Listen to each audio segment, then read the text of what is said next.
Welcome back to Trend Cars, where we bring you the latest and greatest in the world of automobiles. Today, we're diving deep into a true icon reborn, the 2025 Ford GT MK4. The 2025 Ford GT MK4 takes its inspiration straight from motorsport legends.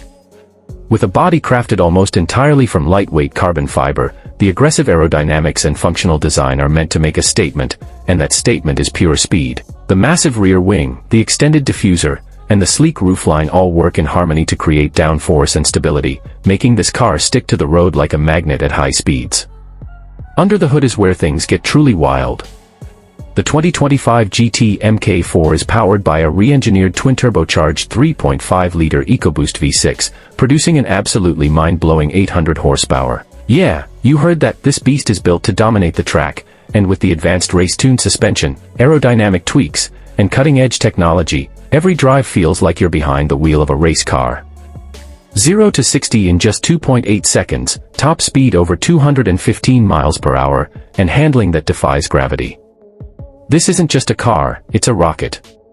Step inside the cockpit, and you'll feel like you're in a fighter jet. The interior of the 2025 Ford GT MK4 is all about performance, with stripped-back luxury.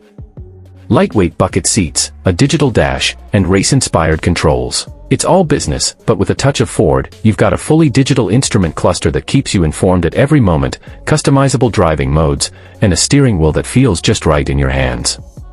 The Alcantara leather, carbon fiber, and minimalist design make it feel. The 2025 Ford GT MK4 isn't just a car, it's a legacy. A tribute to the legendary MK4 that dominated the 24 Hours of Le Mans in 1967, this modern version embodies the spirit of American racing. It's about pushing the limits of what's possible, breaking barriers, and creating a new chapter in the GT's storied history. Comment, like, subscribe to Trend Cars. Thanks for watching. See next one.